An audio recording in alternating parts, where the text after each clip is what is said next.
It's not a series until the home team loses. Right? Well, guess what?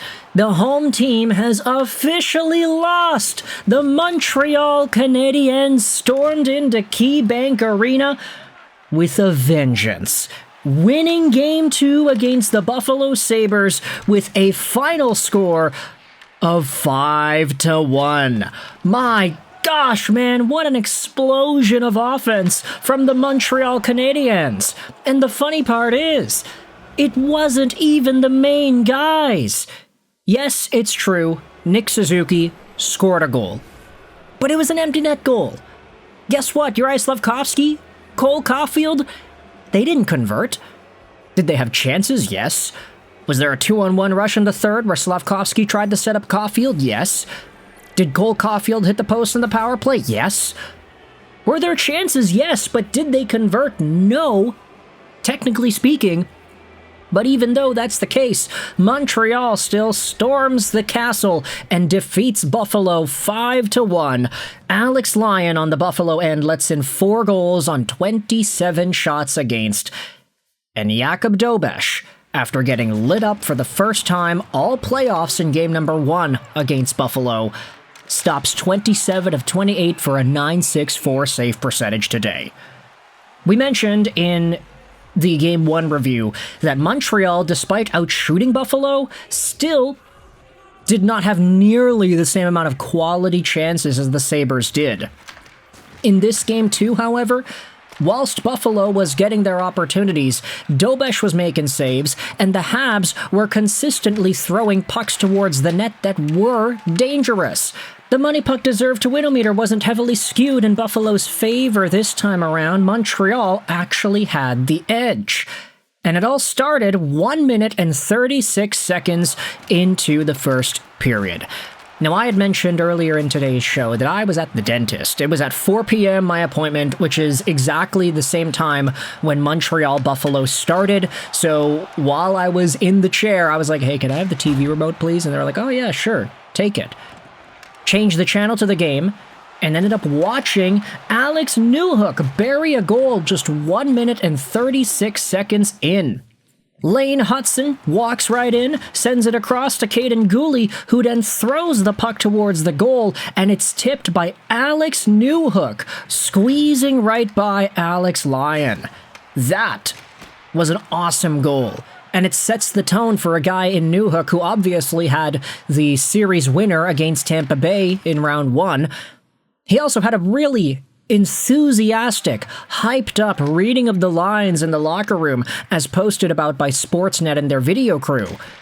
Alex Newhook's intensity during the lineup read seemed to have bled in throughout the entire Canadiens lineup, as he's the guy who gets the first goal for Montreal.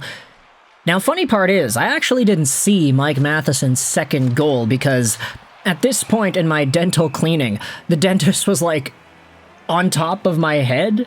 You know what I mean? They were cleaning the underside of my front top teeth, so they were opposite my head and they were blocking the full view of the television.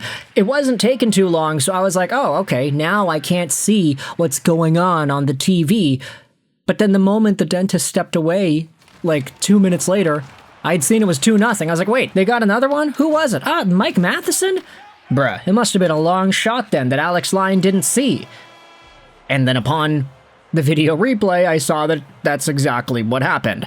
Right off the face-off, Philippe Deneau tosses it back to Matheson. He walks in, and like, I say walks in, he's not even walking in towards the net. He's just skating towards the center of the blue line. Then he rips it on goal. It beats Alex Lyon. So much flex and torque on that stick as he gets that short side shot through. It's a really beautiful play. Mike Matheson hasn't scored a playoff goal since 2022 with the Pittsburgh Penguins. It's been that gosh darn long. And so Mike Matheson gets Montreal up 2-0 in this first period. Second period comes along, and this is where Alex Newhook extends the lead further, making it 3-0 Montreal just 4 minutes into the frame. Montreal kills off a penalty kill, which allows a really nice 2-on-2 rush, Evans and Newhook, to spring up down the road. Evans, he's got really great vision. He sees Newhook squeaking in behind Rasmus Dahlin. Newhook makes a beeline for the back post, gets there first, the pass comes across, and he taps it right by Alex Lyon. This is one of these plays where Rasmus Dahlin, he only got beat because he didn't realize Newhook was going so fast. You can see in the neutral zone, Dahlin takes a look behind his left shoulder. He notices Newhook is like a good 2-3 meters behind him. So he doesn't think that Newhook is going to be beelining it to the backside of the net in the way that he did.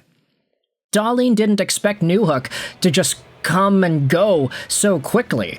So by the time the puck ends up going across, Newhook's able to get the tap on it. It's behind Alex Lyon. It's 3-0, and Montreal is cruising with a 3-goal lead. That is until the last minute of the third period, where Zach Benson, who, by the way, was a pretty big pest in this game as he has been all playoffs long, ends up converting on Buffalo's last-minute opportunity. The puck gets thrown towards the front of the goal, and it's a backdoor play for Benson. Really nice pass in front by Connor Timmins. Josh Doan got the secondary assist there. Benson on the right spot at the right time to tip it by Jakub Dobes. But ultimately, that last-second goal wasn't enough to build any sustainable momentum for the Buffalo Sabres, as early in the third period you had yourselves Alexandre Carrier taking advantage of Tage Thompson's little malfunction. A long shift in the offensive zone. The Buffalo Sabres can't convert. Tage Thompson has the puck at his blue line. He's trying to twirl around. He ends up falling. It's such a weird play where he just totally loses control, which allows Alexandre Carrier, the defenseman, to just pick up the puck on a 2-on-1. He's got Philippe Deneau on his right, but the defenseman, Owen Power, was totally blocking off the passing lane. So what does Carrier do? He just walks in and snipes it. Top cheddar far side, baby, on Alex Lyon. What a play. You don't normally expect defense partners to go out there and score meaningful goals in playoff games, but that's exactly what happened here. Matheson in the first period, Carrier in the third. Quick 2 goals from the D-men, and the Montreal Canadiens have a 4-1 lead. Add on Nick Suzuki's 5-1 empty net goal, assisted by Josh Anderson, and the Canadiens cruise back into the Bell Center with a 1-1 series tie. Now, there were some other elements of this game that we did need to talk about. In particular, Ivan Demidov. He left the game because of a big bad hit at the hands of Jordan Greenway, catching Demidov kind of off guard a bit. Demidov's kind of looking back as he's trying to grab the puck, but he doesn't realize that Jordan Greenway is coming right into his chest area. He was doing some pretty good dangles, and that's what Demidov does, but he's not used to getting lit up in that way by Jordan Greenway. And the worst part about it was, you can see on the video replay, Greenway kind of stuck his arm out at the last second. It seemed like a bit of an elbow. Maybe not a full-on elbow-to-head collision, but you can definitely see the follow-through as he stuck that arm out after the fact. I think the initial contact was with the guy's arm or shoulder, but then at the last second, he made it a bit worse by shoving that elbow up. Definitely not a hit that you want to see, and a lot of people were ticked off at Greenway because he didn't respond to Arbor Xhekaj afterwards.